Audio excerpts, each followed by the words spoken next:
Hey, I'm Patrick Moran, TLC and candidate for City Council. We're about to begin a walk down Taylor Run, and this is for the purpose of better understanding the project site as well as some of the characteristics that have turned this into a topic of quite a bit of debate in our city. Now, there are a number of issues here, and there are a number of concerns which we want to ensure that we are protecting, both from a resiliency standpoint, but also from an ecology standpoint. Now, where we are standing right now is actually at the point source of a lot of the stormwater. This is coming from up on King Street, much of which is coming down from Bradley Shopping Center and a lot of the impervious surfaces in that area. This is also an old tributary, which we're picking up water from as well. As we look around, and if you want to pan the camera, we're going to be doing some samples. We're going to get a better sense of what the contents and the potential contaminants that are present here, and gain a better understanding of what we stand to benefit from the project, but also what sort of compromises can be made to ensure that the ecological value of this area is ultimately protected.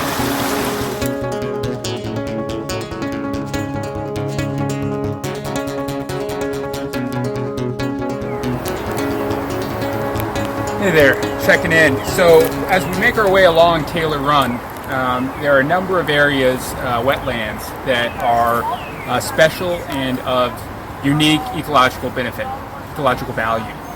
What we have here is a groundwater fed, spring fed, it's wetland that is unique.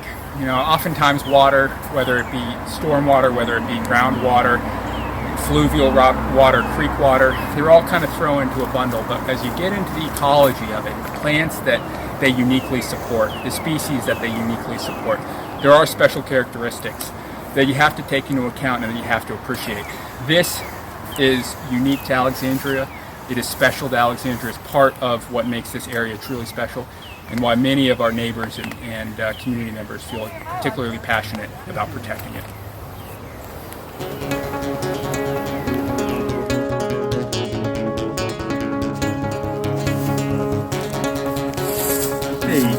As we make our way down Taylor Run, we want to stop and admire this absolutely beautiful oak tree. Now, Matt Zuccari, our TLC's horticulturalist, identified, he thought that this was about 150 years old. We'll have to check in with Rod to confirm, our Director of Natural Resources in the city. But it really is a truly remarkable system, or tree and a specimen. Also, it's a credit to civic engagement and pushback from the community. The initial plans, as I understand it, and the information I've been told, was that this wasn't initially going to be spared as part of this project. But because City heard from the community and obviously frustrations with the initial plan, that this is ultimately one of the trees that will be saved, amongst a number of other very beautiful hardwoods that we've been admiring here.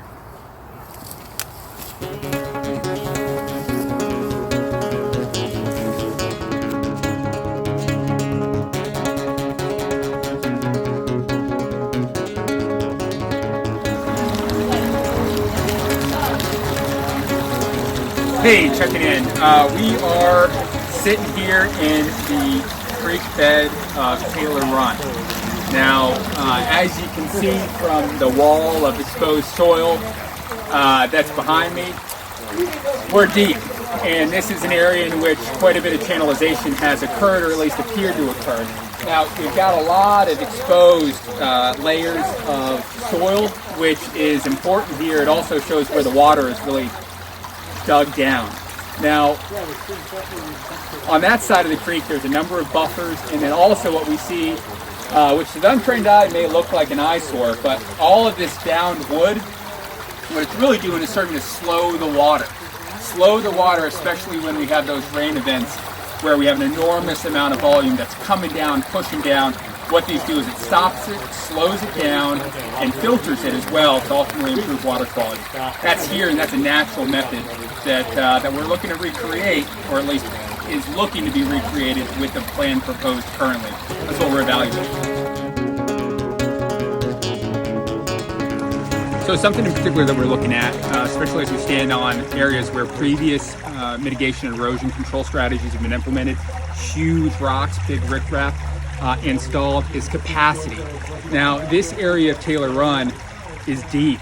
is big, is wide. All in all, it's about 25 feet wide and about 14 feet tall, approximately.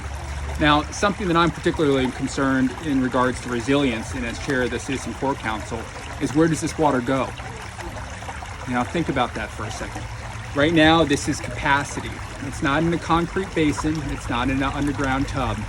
It's capacity that Mother Nature has carved out in the ground here, in the earth. We need to think critically about where that water goes once this gets filled up. Current plans that are proposed would include about 13 feet of fill in this area, it's my understanding. That's a lot. That's a lot. And that displaces an enormous amount of water that we have to be conscientious for and have a contingency plan as well if we are indeed to move forward with this. It's a concern of mine.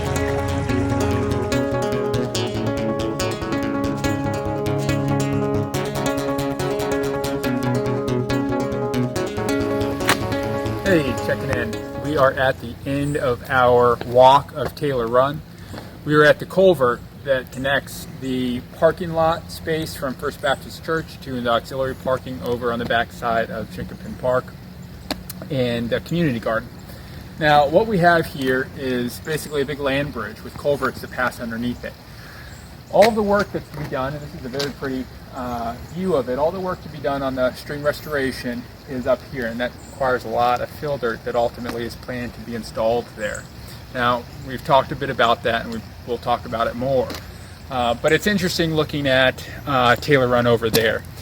Now, we've got a lot of residences, a lot of properties that line up. Now, at grade up in this area, it gets quite a bit lower as we get farther down towards Taylor Run Parkway, east and west. We want to ensure that there's no implications from this project that could potentially be had on those properties.